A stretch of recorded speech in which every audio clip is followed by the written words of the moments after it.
What's happening, folks? Welcome back to Celtic Fans TV. It's time for the post-match pint after Rangers 1 Celtic 0 at Ibrox.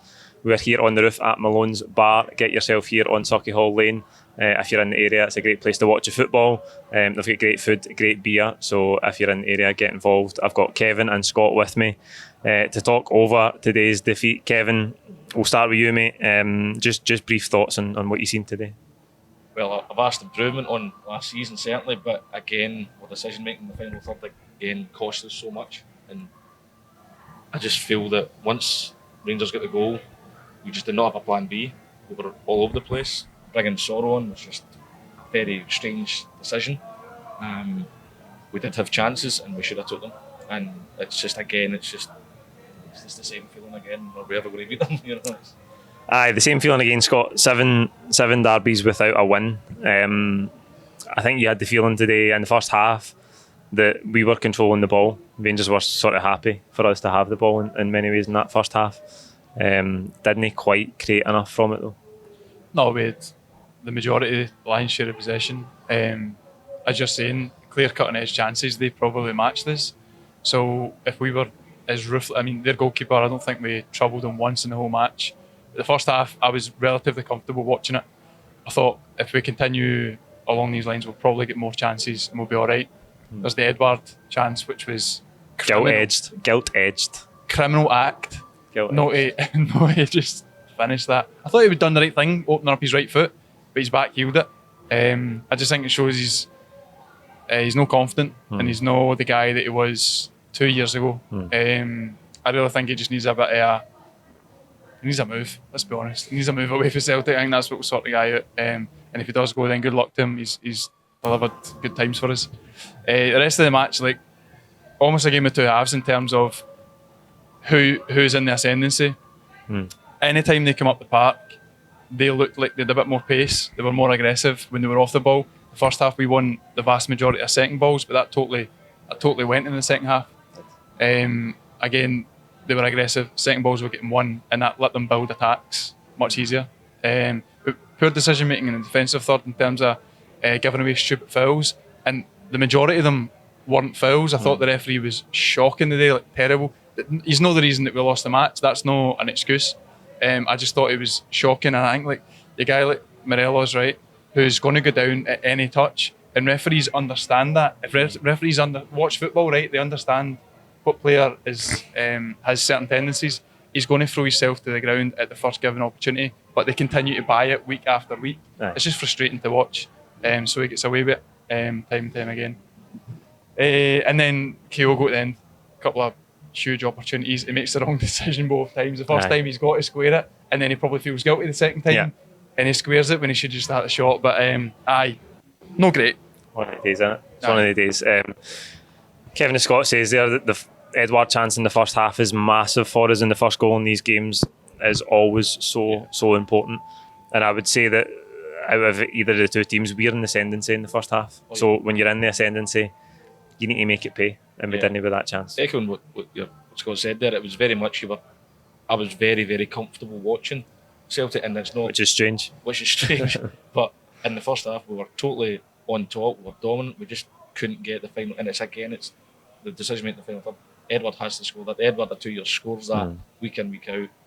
I do think he needs the move, and obviously things will obviously tell over the next couple of days. But I think there is as much as we've really improved, there's still a lot that needs to be done, and I think we need more squad depth because we do not have a plan B. And as you say, that goal, he's unmarked, and then Edward just off the post, and who knows if he stayed there. We don't know. It's all if buts and maybes. But once that went in, we just went, it's going to take a bit of luck, and we just didn't have luck on our side. And as much as it didn't decide the game, Kevin Clancy was absolutely shocking today. It's not surprising, No, not at all. Scott, you mentioned there a lot of fouls that we gave away, and if you think back to last season, different for last season today, because as you say, in the first half you felt comfortable watching the game because we controlled the ball well without creating a lot of chances, but give away a lot of niggly fouls, and if you let Morelos buy a foul, he'll buy it, and the referee will buy it as well. But the goal actually comes from, we give away a free kick and then it gets cleared for a corner, And I think all the derbies last season, bar the final one, every goal we conceded started for a set piece. And it's just so frustrating to watch that game today that could have gone either way. That game could have gone either way or ended in a draw. I don't think any sort of result would have been massively unfair for us to give away that free kick, then the corner, and lose another goal for a corner that decides the game's just so frustrating. We are weak for there. I mean, see when you watch it back, I think I've only maybe seen the replay once or twice. Starfelt's essentially got the two Rangers centre backs, I believe. He's marking both of them, so I think he peels off at Goldson, and then who was it? Hollander comes in towering above him. So like, I think Hollander was just at the edge of the box, no dude's waiting on him, and he just floats in. It's poor, and I think like Ange spoke several times about how he's not had a lot of time to actually get on the training field with the players. You're hoping that that's maybe just something that we need to. You need to spend more time with the players. You need to like work on these formations, work on these set piece layout. So I'm hoping that gets better. But like Ange was adamant telling us when we were having great results, like don't get ahead of yourself. Like we've got a lot of work to do, and that was evident today. But we've still moved light years ahead of where we were last year. Aye. So I'm not massively frustrated. I think, as you're saying, like we could have easily went away with a result there, and we should have if we were more clinical. But hopefully that comes. And don't get me wrong as well, we're away from home, and there's 0 Celtic fans in there. It's not a massively easy. It's not a walk in the park to just turn up and not at all. And everything isn't going to go for you. Decisions, chances. Last thing I wanted to say, Ange's got a decision to make whether you put Kyogo out wide so you can force Edouard in through the middle, right? So he's deciding that he's sacrificing Kyogo there because that's not where he's best. And we found that out at the end of the game where Kyogo could go and play through the middle. And look at the chances we created. As soon as he was in the middle, we created 2 chances. Kyogo's much more better in the middle. 100%. So what could have been if he was there for the start? And see if Edouard has to go out on the left. Like he's done that before. He can play that, yeah. So I don't understand that decision to almost favour Edouard over Kyogo, and that's just not where the momentum's been with the squad. So I think that's maybe something in retrospect you would have changed. I think Edouard's days might be numbered. He might not be here next week, so that decision might be taking out the manager's hands in some way. But we just need to wait and see with that. But as you say, the chances when Kyogo goes through the middle, the chances over the 90 minutes, Kevin in open play. I mean, I don't really remember Rangers creating too much. I think Kent hits the post in the first half of the edge of the box. Yeah, but from what they created from open play, we were relatively comfortable. Yeah. As I say, in the first half, they didn't really create much. Then the goal, and that was it. That was literally what they done. But then they were just happy to sit back, let us have the possession. They brought on John Lundstrom, who was just a big lump in the middle of the park just to kick the ball away. They had one chance right at the end with Fashion Sakala, I think. Yeah. And then that was it. But it's again, we have all the possession, and I think the stats will heavily show that we had a lot of possession. We had the most touches in the first half, but we need to score the goal, and that's what it's just so important. But like we just need more time, and as I say, it is a vast improvement. But you know, you've got to score, you've got to take those chances when we had it. And like what I will say though, I thought Anthony Ralston again done absolutely brilliant. Superb. You know, and he continues to confound the critics once and time again, and he was probably one of the best players, if not the man of the match, out of them all. I thought Christie was missing again in these big matches. Abada as well. Abada didn't want to defend. Kyogo, I think he's so much better through the middle, but obviously he can play on the left hand side, and he was a threat and he had a couple of chances. But I think, like, I go back to the decision to bring Sorum. We spoke about this, and it's something you do when, as we're saying, when you have a lead to control. Yeah. But then it should have been an attacking player. Like, if this is Ange philosophy, then go for it. You know? That's a real weakness today, but because you looked at the bench, you said to me before the game, the bench today was really, really weak. We only really had Soro, Vogic, Ayeti, really from an attacking point of view. I know young Montgomery ended up coming on to complete the 3 subs, but a real lack of depth on the bench. Yeah, and something that obviously over the next week or so that something needs to be addressed with it. But I think like Montgomery will probably come into a good player. And he was a threat, but then just nobody making the runs for him. Aye. And then the more the game went on, you just thought this isn't happening, and just luck wasn't on our side today. But we march on, you know, international break now, time to regroup, time to maybe get a couple of new faces in, like the Greek striker, obviously he's coming. I can't remember his name. I'm not going to try and pronounce it and butcher Giacomakis. it. Yeah. I'm not going to butcher that. So no, we march on. We'll have to fight another day, I suppose. Aye, Scott, you mentioned it already. It's never going to be easy going to Ibrox, and this means nothing tactically in terms of how the game unfolded, right? But I'm thinking lead up to this game, given our good form, Rangers might have been a wee bit off the pace, that it just seems too good to be true that after the way we performed in these last 6 derbies, where Rangers have had the upper hand in these games, that it was just too straightforward that we could have turned up at Ibrox today and won comfortably. I feel like it takes a lot to turn the tide in these games. And again, as I say, it doesn't really make a lot of analytical sense to sit here and say, I just had a feeling that we couldn't just turn the tide today like that. But that is kind of how the game unfolded, because we were better from a performance point of view than we were in probably any of the derbies last season. But we still just didn't find that way to win. We didn't take the chances. We didn't necessarily create enough in the first half. And then the set piece undone us. And Rangers go on to see out the game. And you just feel like we're not quite there yet in terms of where we're at and the journey and the rebuild and the progress that the manager's making. No, it's going to take a lot more time than what it's been. I think it's a miracle that we are where we are. It's a miracle that from where we came from last season to come into this game and actually have a level of confidence where you're excited to watch the game, you're not dreading it. You're actually thinking we could do something here or we should do something here based on recent form. But it's going to take time, mate. We just need to, I remember back to the kind of when our form started to fall away, the last real time that we got a great result against Rangers, the cup final, right? Yeah. And they outplayed us. Battered us, yeah. Battered us that day. But like you're saying, the momentum was with us. The psychological edge was with us because we were always getting the better of that fixture. So that's the point that they're at now, where things will just generally fall for them. And when things are in the balance, they'll fall for them. And as you say, maybe it's a couple of games where we need to be a lot better than them to swing that momentum.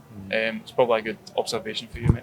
I think, Kevin, I don't think today's game is anything like that cup final in 2019 where it was all Rangers and we found a way to win it. But do you know what I'm saying there with the psychological side of it, where Rangers have had the upper hand for the best part of 18 months now, so it was always going to be such a tough ask for us today, and the performance at times was okay, but in the second half we just fell off it, and it just felt like we were never going to turn up and it was going to be easy today.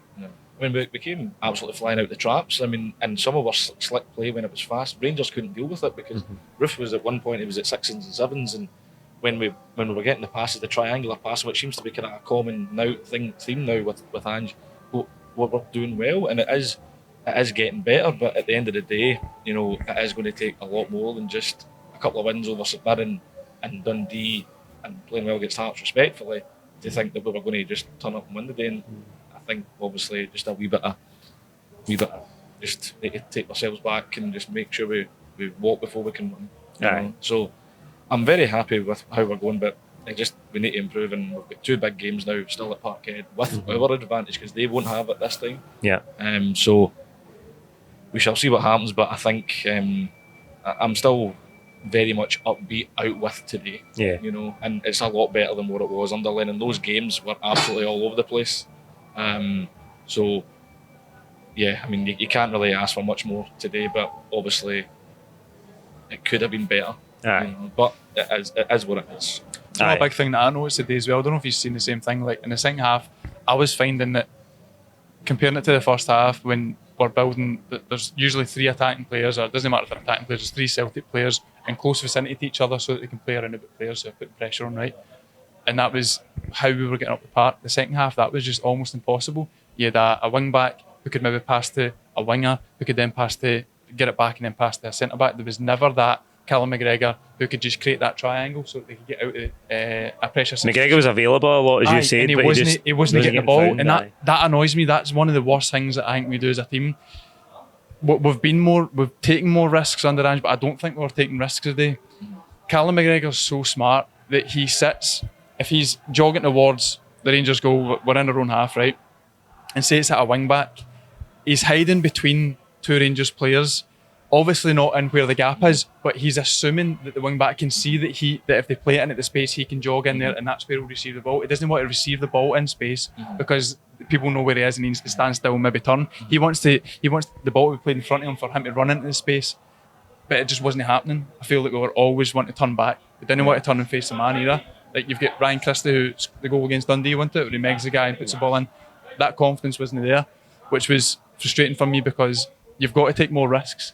You've got to find a way, try and beat your man, and we never done that. Could be nerves, I don't know. I think just to say that the way when I seen that the change for me today is when Sorrell came on, we came too defensive. And I think when Sorrell and McGregor play together, it doesn't work. I think they're too similar in their defensive capabilities that it seems to hold McGregor back. It seems to always hold him back, and I think, as you said, as soon as he came on, he never wanted to go forward. It was always backward pat, and he took maybe too many touches when he was trying to go forward. But as you say, we were not brave at all, and we just sometimes need to take that risk. And I think sometimes when we made the pass, when McGregor played the ball through to Kyogo, he was through 1-1 when he equalised, and that's the difference. We were forcing it a lot of time as well. There was when Kyogo's out in the left first half, we're just swinging balls into Edward, who's got 3 defenders around him in the box. That's not the kind of striker that Edward is. You're hoping that maybe a defender makes a mistake and he can capitalise on it, but he's not going to get up a salmon and win it. It's just not the kind of striker he is, and I just thought that was maybe just clutching at straws a wee bit. Aye. The 4th league game of the season, but Kevin, nothing is decided. There's nothing decided at this stage of the season, and you think about the progress we're making. Coming back for the international break now, we'll get Europa League group stages to come, but it's so important for us to just keep the momentum up that we had before this week in terms of the way we're attacking domestically, the way we're playing going forward, the sort of tempo that we're playing at. We've got to just put these results together against the rest of the league. And as you say, we've got two derbies still to come at Celtic Park, one more at Ibrox. And you never really know at this stage of the season whether the derbies are going to decide it or whether it's going to be those results against the rest of the league. So it's just so important that, in contrast to last season, we are as consistent as we can be. Yeah, I think what the best thing we can just do is, like, obviously it's okay to win, like convincingly against someone in the Hearts, but we still need to beat your Aberdeens at the Tawdry and Rangers at Ibrox, or even get a decent result that helps us. But 4 games in, I'm not getting too carried away. Leagues aren't won in August, but they are won over 38 games. We've still got plenty of chances. I don't think there was nothing there that made me fearful of Rangers. Like there was nothing there at all. Certainly not from open play. Not from open play. I thought there was times where we could have just taken them on a wee bit more, and it's just, again, it's back to what we're saying. It's just being brave, because we just did not know what to do when that goal went in, and we were all over the place. And 4 minutes to go, and we're playing it about the park. We'll maybe just sacrifice that and get the ball up, and it's just frustrating. But they may have won the battle, but they'll not win the war. I think, to be fair, the thing that Rangers did well today was, as we said, they were happy to sacrifice possession to us, but their distances and their shape out of possession were good enough to restrict us to the number of chances that we had. And Scott, as you said, Kale goes through the middle, and we have 2 big chances. One he should square, one he shouldn't square, and he does the opposite each time. But you think about going forward, we're going to have tougher tests. Obviously, we've had a few home games. We're going to have tougher away games in the league. You think of Livingston, where we've always struggled. Hibs is coming up in the not too distant future as well. So, as I said to Kevin, it's just about keeping the consistency and getting as many wins together as possible. 100%, mate. I think, see if we just forget this game as it's a massive event, right? And it's massively built up, but it's one game. It's one game against a team who, were miles ahead of us last year, and from today they're not miles ahead of us anymore. They still got the better of us, absolutely. But I think if we just continue with our current form, we'll be all right. Like, I don't see why we can't keep scoring 4, 5, 6 goals against other teams. I'm not massively concerned, as I says. It's a bit of a blip in the road, but I don't think it's derailed anything that we've been building. Aye, I think, Kevin, on the journey that we're on, where do you see where we have to get to this season, like before the season started, and then after Tynecastle and stuff? I was thinking, see if we can get to the March, April time and still be in touch, still be pushing for a title race. Yeah. If anybody thought that we were going to win the league this season is off the back of a couple of results, is wildly off the record. But we need to improve on the set pieces. Again, it lets us down in like the better teams will capitalise on that. And again, it's the same thing again. I mean, how many times the set pieces causes last season? It was just time and time again. Yeah. So I don't think it derails the buzz or anything. I do think though it's good to have a break because we play at high intensity. Like the players are going to be tired, and I think today you just felt that we just ran on empty come the 60th, 70th minute, and we're very slow, and it just slowed down. When I said that, I said we've slowed massively down here. But no, I think we need to, if we can be in it like come March and April, yeah, I think it's a massive improvement. And I think today you could see there were signs of improvement, but just a lot still to do. Aye, absolutely. Signs of improvement today, but a really disappointing result in the end. That is it for the post-match pint here from Malone's Bar in Glasgow. Like this video, comment with your own thoughts below, and don't forget to subscribe if you haven't already. We'll see you after the international break for the build-up to Ross County. Cheers.